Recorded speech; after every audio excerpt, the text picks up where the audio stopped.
غلاموں کو تنگی دی، دکھ دیے، وہ آخر وقت آنے پر انہی لوگوں کے ہاتھوں ذلیل ہوئے۔ قرآن کریم صرف چند وقت کے لیے یا مہینے یا صدی یا سال کے لیے نازل نہیں ہوا، بلکہ یہ اللہ کا کلام پاک قیامت تک کی کائنات انسانی اور بالخصوص مسلمانوں کے لیے اللہ پاک نے نازل فرمایا۔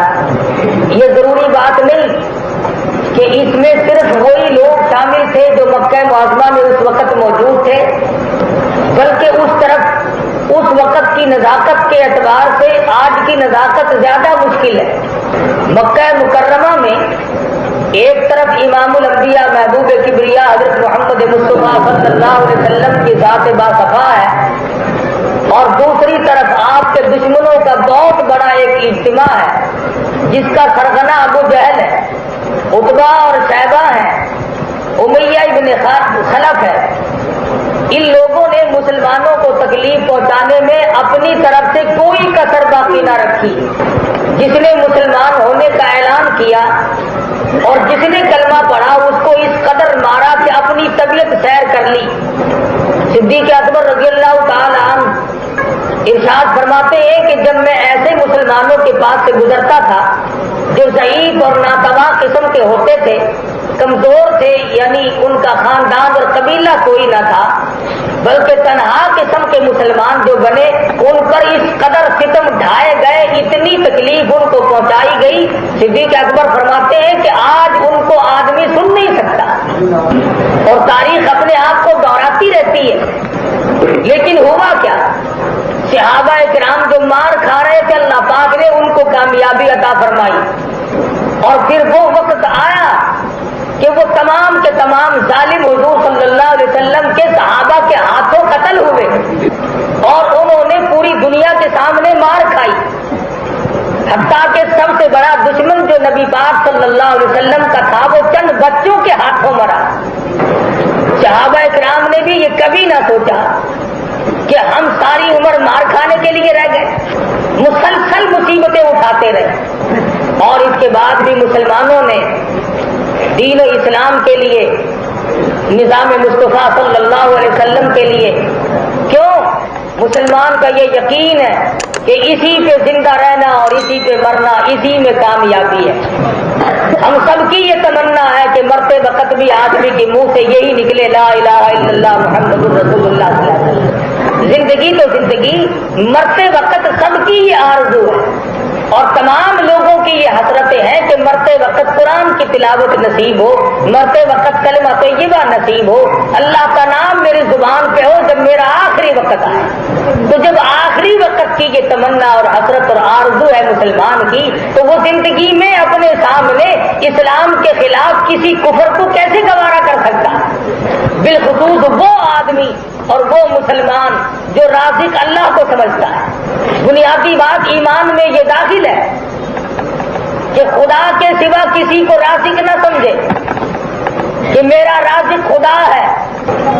جب بھی کسی نے خدا کے سوا کسی بندے کو اپنا رازق سمجھا، اس نے مار کھائی کہ اگر میں ایسا نہ کروں گا تو میرا فلاں کام نہیں بن سکے گا، میری نوکری چلی جائے گی، میرے بچوں کی روزی بند ہو جائے گی۔ اس کا مطلب یہ ہوا کہ وہ بادشاہ کی دی ہوئی روزی کھاتا ہے، خدا کی دی ہوئی نہیں کھاتا۔ جس کا یہ ایمان ہو، اس ظالم سے کوئی پوچھے تیری ماں کے پیٹ میں کون سا وزیر اور کون سا بادشاہ تیرے لیے دسترخوان بچھایا کرتا تھا؟ فرمایا یخلقکم فی بطون امہاتکم خلقا من بعد خلق فی ظلمات ثلاث۔ تین اندھیروں کے اندر، ماں کے پیٹ کا اندھیرا، رحم کا اندھیرا، جھلی کا اندھیرا، تین اندھیروں کے اندر تجھے کون روزی پہنچایا کرتا تھا؟ کس نے تیری خوراک کا انتظام کیا؟ کون تیرے بننے اور بگڑنے کو جانتا تھا؟ تیری ماں کو تیری اطلاع نہیں ہوتی تھی کہ تیرا کیا حال ہے، اور باپ کو تو کیسے خبر ہو جاتی؟ پڑوسیوں کو، رشتہ داروں، عزیزوں، سوسائٹی والوں کو کیسے خبر ہوتی؟ تیری بادشاہ سے کوئی شناسائی نہ تھی، وزیروں سے کوئی تیرا تعارف نہ تھا۔ ماں کے پیٹ میں تجھے روزی کھلاتا رہا۔ فرمایا یخلقکم فی